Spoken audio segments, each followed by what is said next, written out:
and welcome to the most extreme podcast in professional wrestling today. This is Extreme Wrestling Podcast. I am your host, Ryan Arnold, and joining me is James Dew. How are you doing, James? Man, it's pronounced dough, just to let you know. All right, anyway, today we're going to be talking about our picks for Money in the Bank, which is tomorrow, and stuff that happened on Raw, Smackdown, NXT, and AEW. So let's start with our picks for Money in the Bank, starting with two matches that have been announced. One being on the pre-show, Jeff Hardy versus Cesaro. James, who do you pick to win this match? Man, just be honest, in this type of situation right here, you're going to have to give it to Jeff Hardy just because of him coming back. But don't be surprised if Sheamus gets involved in this match or after the match. Yeah, that's true. But I would agree. I will say Jeff Hardy will win this match, but I do expect this match to be a slugfest and aerial assault type of match, because due to the fact that both are kind of aerial in some cases. But I do agree Jeff Hardy will get the win in this one. The next one, obviously the last one that was announced, R-Truth versus MVP. James? Most randomest match ever been added. There's been more random matches added, so. Yeah. But I'm going to give this to MVP because I think if it's true, if MVP is starting a stable, you're going to need him to, go up a little bit more than what he is now instead of being a jobber. Yeah, I can kind of agree with you on that, but I also feel like R-Truth might get the win in this one. So we're kind of split on both on that end. But I kind of would agree with you on that. I could almost, if it were in that way, I would say MVP. But I think my pick would be R-Truth.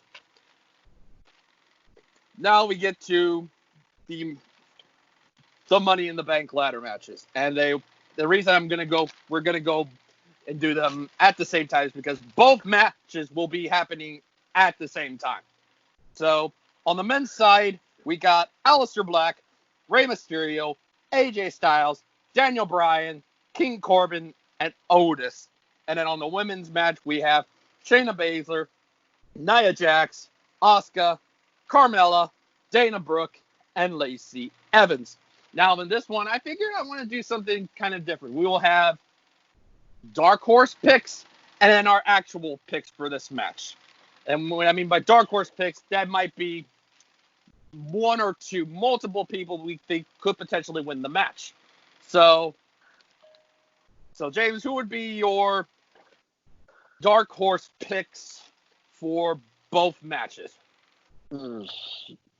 Also let everybody else know is that, remember, this match is happening at WWE headquarters, so it's the most unique ladder match ever. Forgot to mention that.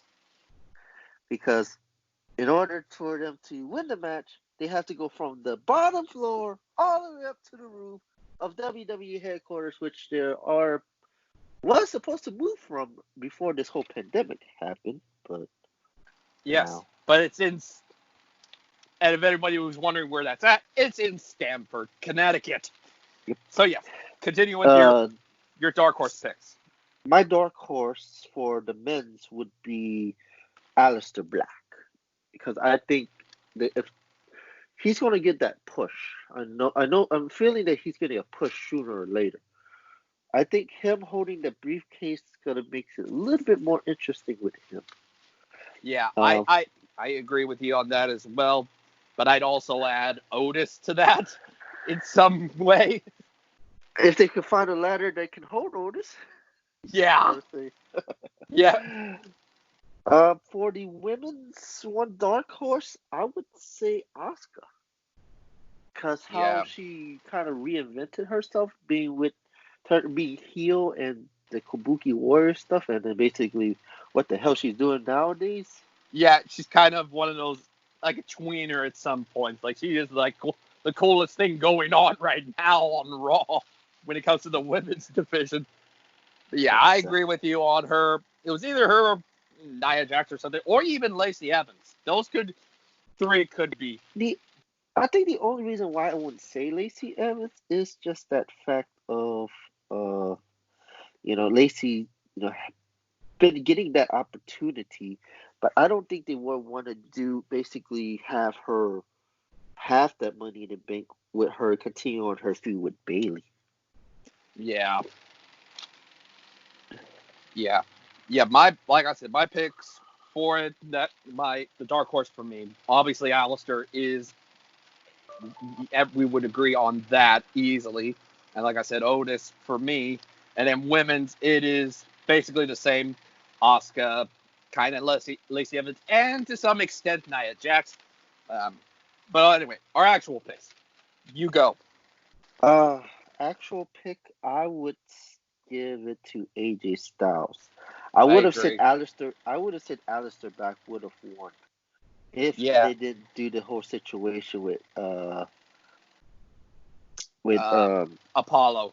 Apollo. With Apollo not being in the match and basically AJ Styles basically returning. Yeah, I agree with you on that. I'd give it to probably AJ because who else is gonna win it? And your women's. Women's gonna have to be Shayna Baszler just because of the fact that they continue on the feud with Becky. Yeah, basically, yeah. And basically, this is gonna be it's gonna be a way for her to get back into that championship opportunity. I'm sorry, cut you off. By the way. Yeah. We both, you and me agree on men's and women's on who's winning it easily. There's no one in the women's match that I can see winning it except for Shayna. That's just how I see it. Now we get to the world title matches. We start with the WWE Championship match between champion Drew McIntyre and the challenger, the Monday Night Messiah, Seth Rollins. James, who you got in this one? Let's say this. Let's say if this was a normal situation, if Drew McIntyre did not receive the ovation that McMahon was wanting, I would have said that Rollins would have won the title. But because of the circumstance, I think they're going to keep this title on Drew McIntyre until they have like a crowd. Because honestly, Drew McIntyre deserved a long title reign. Yeah, easily. And taking the title off of him now would be a big mistake. Exactly. Yeah, I agree with you on that. It's way too early for me. That with Drew dropping it to Seth this early would just be ridiculous. So I do agree. Drew McIntyre would win this one.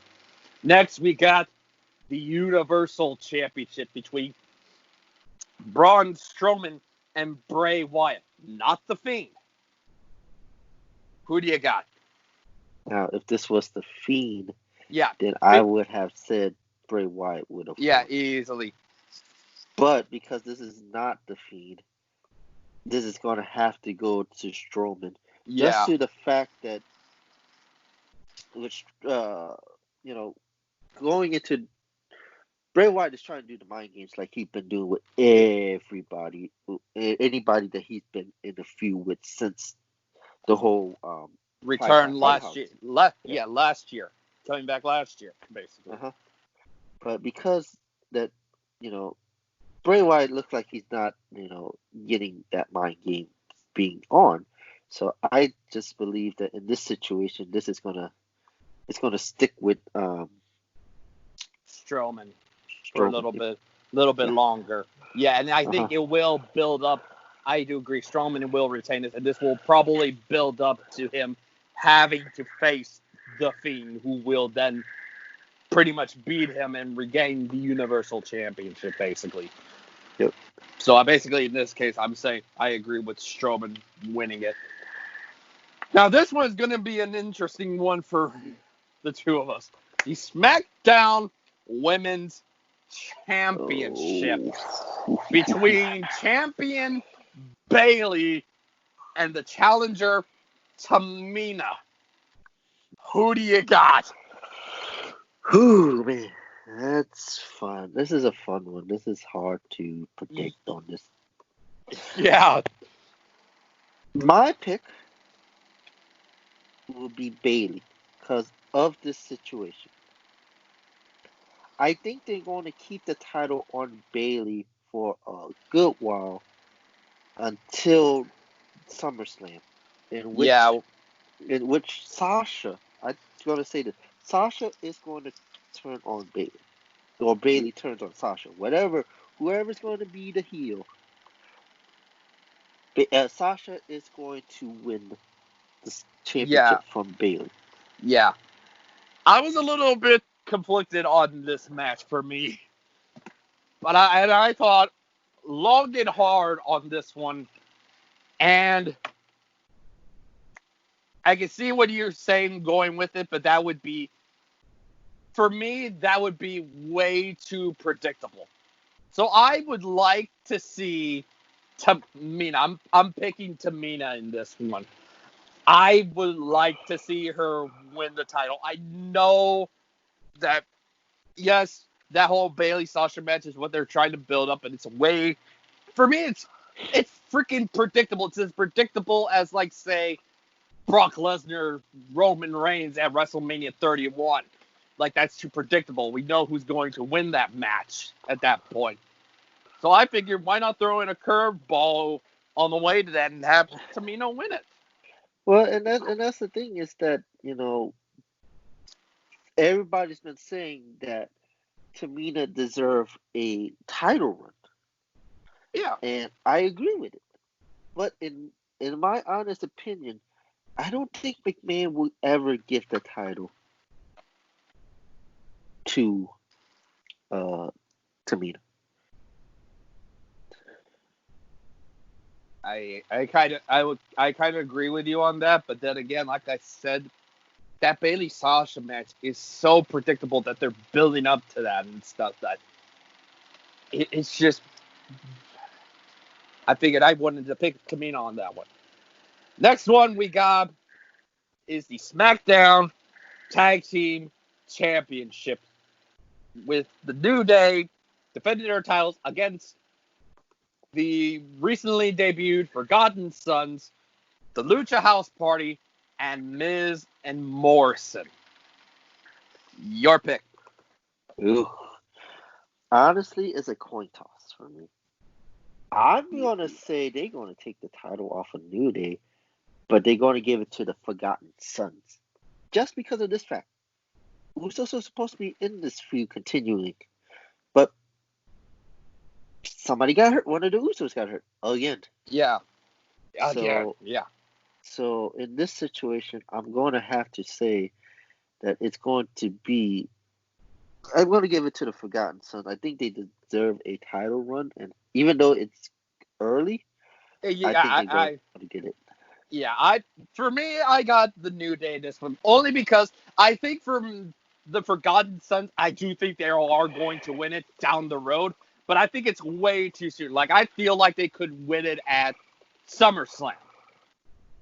Like, I feel like they could win it by then. I think, okay, then having them win it at SummerSlam, that would make more sense. But them winning it here shortly as they just debuted, I don't think that them winning it is in the cards. I just don't think it's too soon. So I'm picking the New Day in this case. Or hell, maybe even Miz and Morrison. But either way, it might be building up to the Forgotten Sons winning it at SummerSlam for me, at least. Honestly, if I didn't think Forgotten Son win it, I would have said Miz and Morrison gets the title again, even though I don't want that to happen. But then again, like you said, either one of those two can carry a good match with that team and put them over strongly. Regardless of who it is, the Forgotten Sons, for me, can win it at SummerSlam. Mm-hmm. Like I said, them winning it at Money in the Bank is too soon. Maybe SummerSlam or maybe a little bit after Money in the Bank or something like that would be the right time or something. But them Okay. winning it at Money in the Bank for me is a little bit too soon. So I am going with New Day in this case. So yeah, there's our predictions.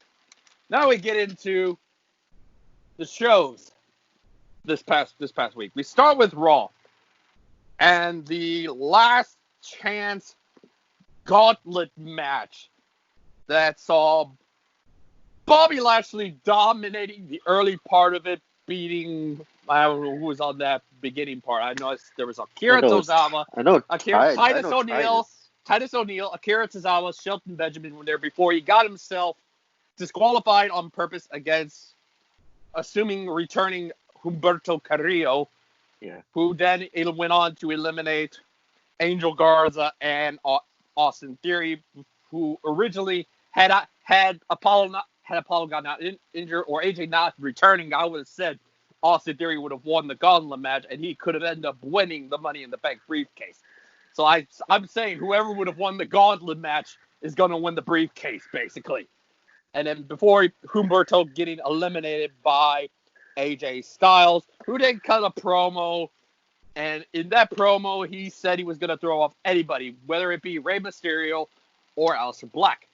And both end up responding to him with Aleister at one point say, "You had better pray that I don't get back up. Because if I do, I forgot. But all I know is if he better pray that Aleister Black does not get back up after being thrown off the top of the headquarters." But your thoughts on that?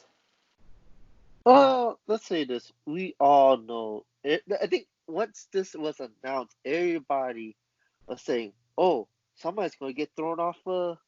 Somebody's going to get thrown off the roof of the building." And there's been reports that somebody's going to get thrown off the roof. They just don't tell us who is getting thrown off the roof, but somebody is. Uh,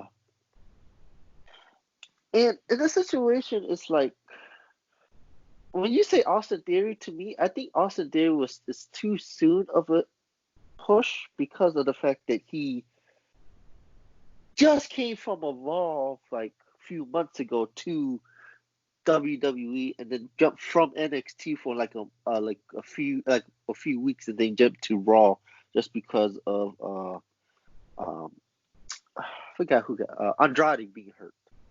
Yeah.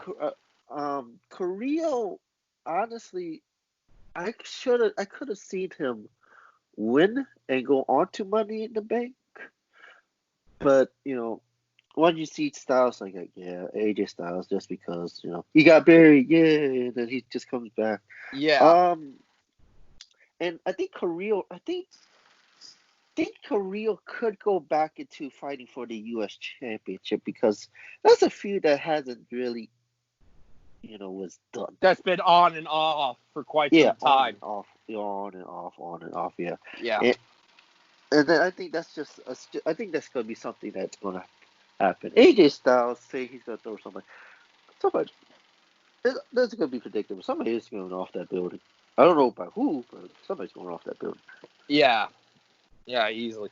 Yeah, like I said, the Austin Theory thing, yeah, I know. But then you could have him win that Money in the Bank, but he could cash that in months, maybe a year down the road, He's not saying cash it in right freaking now or something like that, but maybe a few months down the road. You still want to build him up and stuff like that.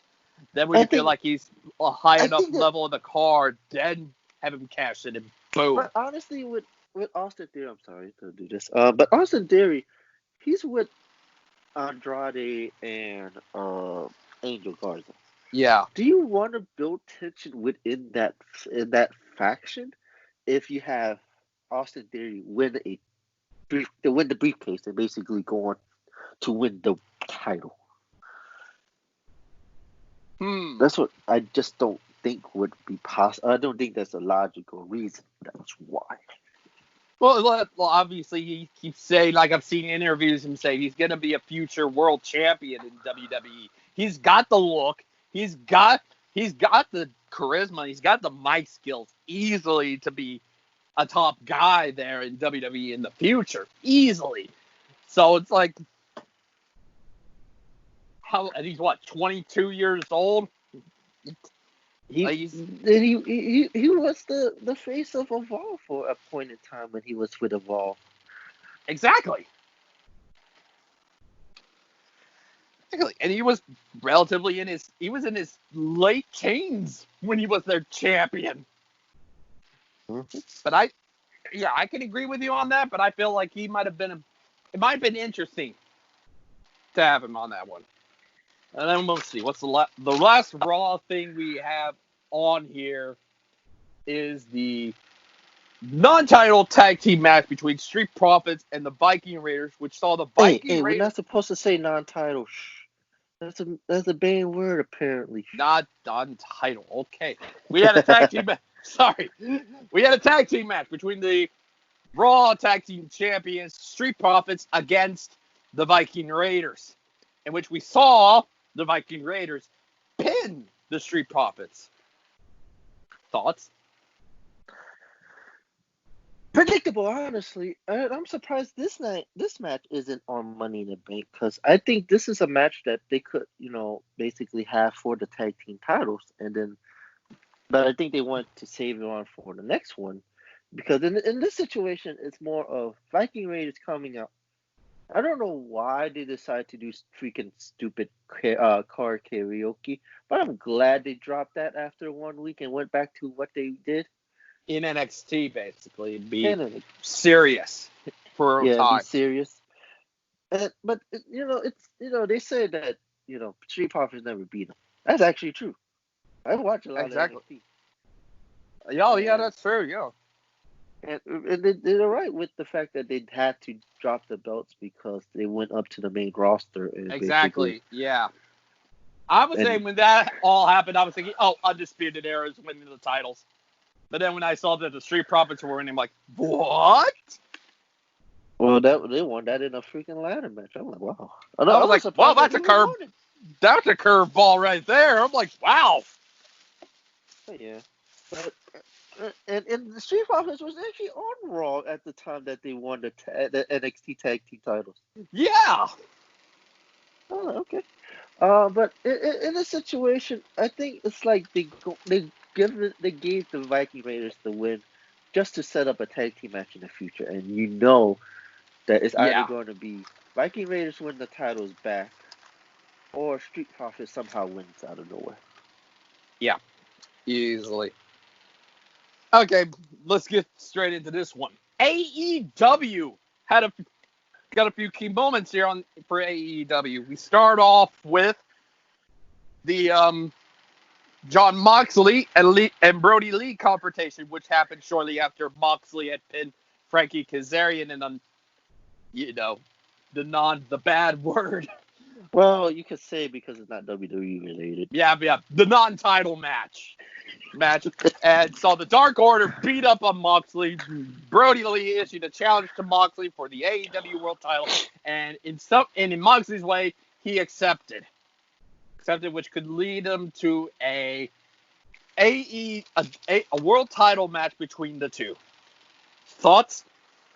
It is going to lead it because that was confirmed for Double or Nothing in 2 weeks. In this case, I'm surprised that they are giving Brody Lee this title shot. Even I thought they would have given it to MJF. I thought MJF was going to get a title shot. Yeah. But the fact that they're giving it to Dark Order, to Brody Lee is kind of surprising. Or I was even thinking that they were going to give it to Jericho, but. Okay. Yeah. But I guess Jericho's still continuing on with his feud with the Elite. Yeah, basically. With Matt Hardy in tow, practically. Wonderful. Yes! On to another championship in AEW, the TNT title, which will also be happening at Double or Nothing, which will be between the Murder Hawk, Lance Archer, and the American Nightmare, Cody Rhodes. Thoughts? You knew that was going to happen once Jake the Snake Robert came out and told Cody right to his face that he got somebody that he's going to go that's going to come after him. You knew that was going to happen. And it's for a new championship that just created for, I guess that's their version of the television title. So Yeah, pretty much. I'm curious how that belt looks, but it'd be better than the WWE tag team titles on television. Yeah. And also, this match also has several feuds going on. Not just Lance Archer and Cody, but this is just, the Rhodes family in general, which also includes Brandy Rhodes and Jake the Snake Roberts. And also, that kind of led to, at the end of, near the end of that segment, saw Jake the Snake Roberts put a snake on Brandy, and I saw, the snake biting Brandy. Well, I don't think the snake bit Randy, but what happened was Lance Archer fought QT Marshall, who is the team with Dustin. Basically a nutshell squash match. Basically. Yeah, and afterward, Dr. Britt Baker, which I'm sorry, she's doing her dentist gimmick, but don't do the role model because that's Bailey's gimmick. I'm sorry. I mean, people's gonna say, "Oh, that's not the same thing as Bailey." They say role model. Hello, she's just doing it with the dentist. Yeah. Yeah, if you want her to do that role, put the freaking AEW Women's title on her. Exactly. And then basically what happened was Britt Baker beat up Brandy, put Brandy into the ring, and basically Jake do his typical Jake the Snake Robert moves, put the snake on Brandy, which it leads up to that TNT title match. Uh-huh. Yeah. And then we got the last thing, the most interesting thing that has happened all week long. The AEW, the tag team street fight match between Jericho and Sammy Guevara, the Sex God, versus Kenny Omega, and making his AEW in-ring debut, Matt Hardy. Now, this match was pretty entertaining. It even led to a meme, basically, where Kenny and Matt are chasing Sammy Guevara in a medical cart, not a golf cart. Get it right. It's a medical cart. You can call it a golf cart. It's a golf cart, but the proper term is medical cart. And eventually they run him over, and they run over Jericho as well. And the match ended with basically the other goons in Inner Circle, Hager and Santana Ortiz, coming to help their Inner Circle brethren, and it led to Sammy Guevara and Chris Jericho winning the match. Your thoughts? Honestly, in this situation, I could have think they could have gave the match to Hardy and Omega since it was Matt Hardy's first match. I think it'd be better for Matt Hardy to win a match before him losing. But, it's Inner Circle. That's the top heel team. They want to give them the push. And, it's still... And remember, this is still leading up to whenever they decide to do Blood and Guts. Because remember, they have to have Blood and Guts sometime soon down the line. Yeah. Yeah, easily. That War Games match of theirs, basically. I from what I've seen, it looked like a great match. Had some moments that were pretty cool and stuff like that. Again, it made a meme. Yeah, like I said, that meme, basically. I've done some. I might post about them later on. But anyway, we've got to move on. We got NXT now. Same night as AEW. We have Killer Cross, a.k.a. repackaged as Karrion Kross, because I'm assuming they can't use bad words in WWE. And PG. Yeah, PG. and Scarlett Bordeaux repackaged as just Scarlett, debuting on NXT, and basically he beats a no name guy and he wins. Thoughts on this? Fun fact: the referee of that match, actually her boyfriend that got squashed. But anyway, I've heard WWE has high hopes for Cross. I'm just gonna call it Cross, even though I'm used to calling Killer Cross. Yeah. But I've heard there have been lots of reports that WWE was very interested in him since he got released in Impact, and the fact that they finally got him, they're gonna try to push him to the moon. He could be the next NXT World NXT easily. champion. Oh yeah, easily. Honestly, with Cross, I thought he was going to go against Gargano and Candice LeRae. Those two. Yeah, going against Gargano and Candice LeRae. They might they might at some point, but I think it'd probably be way too early. No, but you saw the only reason why I consumed that was because if you saw at the end of the Gargano Ciampa rivalry, that match that posted and everything. Oh yeah, the car and had both Scarlett and they were in the car. Yeah. Yeah, and I'm surprised that they didn't go after Gargano and LeRae, but it is what it is. Yeah. When I first saw the big net for him, I'm like, yes! But I knew he was going to go to WWE just as soon as they got Scarlett and stuff. Like, oh, he's going to WWE. He's not going to leave it. He's not going to leave his girlfriend all alone there. Yeah, unlike Adam Cole. Yeah, unlike Adam Cole, stuff like that. Okay, the next thing when it comes to NXT, the NXT Women's Championship between Charlotte and Io Shirai, which ended in a DQ win for Io, but Charlotte retained. And this led to Charlotte was beating up on Io, which at some point Rhea Ripley, who hadn't been seen since WrestleMania 36, don't know why WWE forgot the numbers, coming back and beating the living crap out of Charlotte. Thoughts on this? How many WrestleManias has Rhea Ripley been in? That's the true question. Yeah, she's been in one, WrestleMania 36. WWE, start numbering your WrestleManias again. What's wrong with you? They just don't put in the logo. But anyway, going into this one, honestly, I thought what I've heard from reports, I thought that Rhea Ripley was supposed to be away for a good while because of her visa, but her appearing back after basically after a while, it proves that that report was false. But this is going to lead to a triple threat. But I'm sorry, I don't think Charlotte should have won the championship.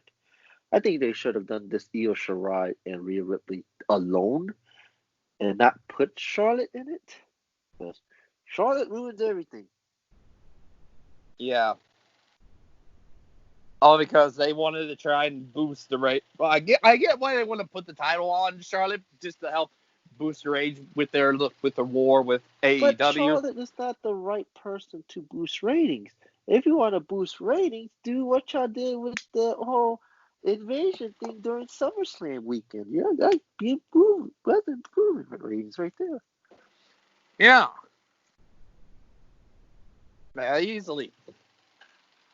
I see this could lead to a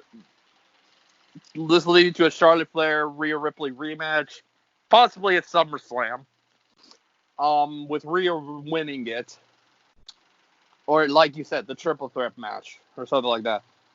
And then this won't be SummerSlam. This will most likely be NXT Takeover, whatever. Because SummerSlam, we gotta talk about that later on. Yeah, we're gonna talk about that later on.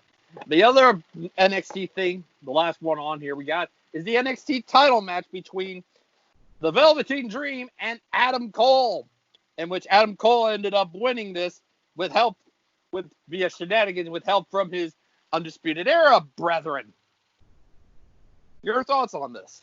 Well, it's not just the Undisputed Era, brethren. There is one more person you forgot Oh, to yeah, add. the Loomis guy. Do you remember who Dexter Loomis is? Crap, I forgot what his name was in Impact. Uh-huh. Shit. I know who he is from Impact, but I forgot what he was called at the time. Shaw. Oh, yeah, Samuel Shaw, Shaw. yes. Yeah, Shaw, yeah. It's Shaw. Thank you. Yeah, Shaw also costing the Dream the title. But here is why. If this was a normal circumstances, Velveteen Dream would be walking here right now as the NXT Championship. But I think the only reason why they didn't put the title on him is because there is a controversy going on with Velveteen Dream right now, in which somebody's alleging that he sent explicit Yes, that is photos true. to minors. If that wasn't happening, Velveteen Dream would be the champion right now because he deserves that championship. But because of that BS, he isn't the champion right now. Now, the question becomes, what the heck are they going to do with Dexter Loomis? Is this going to lead into a triple threat match for the title, or is this mean something else? Because I think it could lead to a program with Loomis and the Dream facing each other at a takeover. But that's as much as I can see it. I think this would also lead to a triple threat because honestly, who would you put as Adam Cole's next opponent for the championship unless you want to put Finn Balor in? Because even though Finn Balor supposed to have a feud with Walter, the whole stuff in the UK is kind of like shut down. Yeah, either him, Gargano, Ciampa. Well, it'd be too soon. It would be too soon to mention Cross right now. It'd be too soon to mention him. What? No, but going into this takeover, it's going to be Cross and Ciampa. Yeah. Gargano's a heel. He's not gonna be in it. He's not gonna be in it. No. He won't. Unless they can find a third guy to get in there and they could have a triple threat. Uh-huh. Yeah. No, but they're not gonna. I don't think they're going to do it because remember what Triple H said. It must end at that match. Yeah, with that one last match, and when it's over, it is over. Yeah, so I don't think they would put. They will put Gargano. Maybe Dream, maybe, or some other baby face guy. They're gonna put Dexter Loomis with Dream and Cole. Yeah, I would agree. Next, we now come to the SmackDown side of things, where we have who is the hacker or hackers. Thoughts, James? I want to hear your thoughts first, because actually, I think from hearing a lot of things about who this could be, I think it could be a tag team with Ali and Gable, stirring stuff up within the rosters, especially with some of the women's stuff as well, as kind of the hacker thing did play into the Otis, Mandy, DeVille, Ziggler storyline.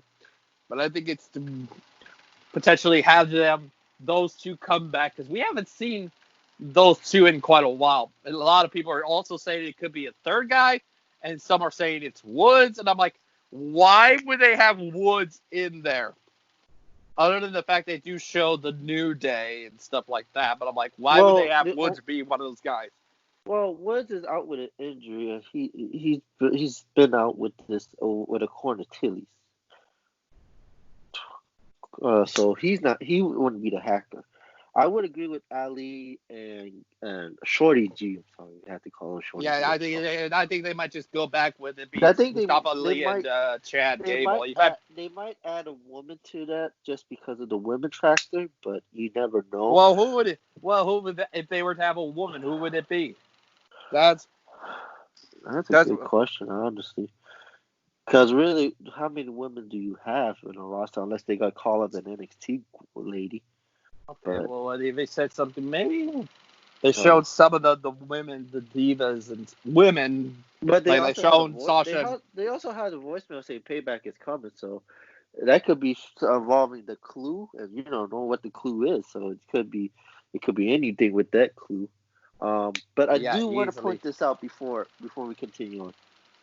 Hmm. It is not CM Punk unless WWE is willing to pay him all that money, Yeah, a lot and of money. and Yeah, and and Punk agrees to bury the hatchet with this doctor who is still with WWE. He is not coming back. Don't say it him. ain't Punk. Don't say It is. AJ Lee. None of that. I've heard a lot of this stuff. Yeah, it ain't either of those two. But yeah, I could see it being a lead due to the fact that it has that circular thing, Yeah, the and it could circle also gives be the circle circle gives it kind of away. gives it away basically that it is Ali, and it could also be Chad Gable. And I hope they just have him be renamed back to Chad Gable. I'm kind of sick of Shorty G at this point. I know, right? Like that, it pisses me off that they give a guy who is kind of your next gen Kurt Angle, and you have him with a name like Shorty G. What the And hell? they don't even give him good matches like they would do with Angle. They And did then do a good thing with him in like the King of the Ring tournament. yeah, Like they would push him to be the one that lost to King Corbin. I mean that's the closest push He's kind of he would get besides being a yeah, tag team pushers. yeah. I think it's just repackaging, bringing back as Chad Gable and Mustafa Ali, and have them come back. You know, I don't know how, maybe in the Fatal 4-Way Tag Team match, something like that. No, they gonna make their appearance later down the road. It's not gonna be soon. Yeah. And next thing we got on the SmackDown is obviously this had to do with the Universal Championship match, Strowman and Wyatt confrontation, which they were going on about Bray saying that he created Braun, Braun saying to him, "You don't know me," yada yada yada. And near the end, it was like Bray Wyatt handing him the Black Sheep mask, and all the puppets were saying, "Come back home, Braun," and all that. But he basically, if I can remember, he was saying, "Bray, I am home." And I know he said something about the Universal Championship, Uh-huh. and then left the ring. And, well, before he left the ring, he said, "Bye bye, see you later," like how Bray would usually end it and all that stuff. And Bray said, "I tried, Braun. I tried. I'm sorry. I tried." Thoughts?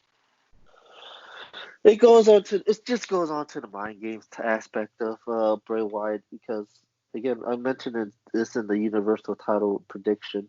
It's the fact that Bray Wyatt when he goes to any feud, it goes with Seth Rollins, goes with Cena, goes with Goldberg and all that stuff. He's trying to get into the mind games. He's doing Yeah. kind of the Taker ish, but but a different way. Yeah. So he's just basically going into what he does, and again, at Money in the Bank, it's not going to work because of the fact that he's going as him and not the Fiend. Yeah. And this could, like I said, potentially lead to Braun Strowman versus The Fiend, where The Fiend will go over and regain the Universal Championship. In a nutshell, pretty much. We come to the last thing for SmackDown, which is the Mandy Rose Sonya Deville match that saw Deville winning it. Thoughts? It's just again, it starts the feud. They wanted to give they're going to give the heel a couple of the wins here and there, but overall, Mandy's going to get her revenge. But right now, it's just in the fact again, the feud just started back up. So, this is the first time that, these two has been with each other, since they joined up together as Absolution. Yeah, with So, Paige. with Paige. So, in this situation, I think it's more of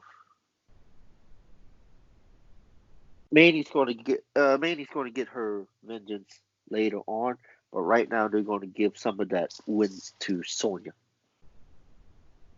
Yeah, absolutely. I agree with you on that 100%. And we come to basically the last topic, which is WWE in general. The situation with SummerSlam, where that could be potentially not happening there in Boston and all that. Thoughts? Man, it's just because the mayor's like put out a tweet that he didn't want any like festivals or stuff like that until after At Labor least Day. Labor Day. Yeah. Yeah, because of this whole BS type stuff, which we don't want to mention, but it's just the fact Exactly. is that and I think it's more of they're going to find a new area. It's going to be in Florida because again, Florida is opening up more and basically allowing them to do More crowd or like places. Yep. I wouldn't say they would want to do it in a big place. They're gonna do most likely in a small place. They might do like some auditorium basically, or maybe the Yeah. performance center. But I think honestly, in a general, I'm gonna go with the general WWE. It's like ratings for Raw sucks right now. But I think it's just more of the fact that people are turned off on the fact that they're still doing these crowdless shows.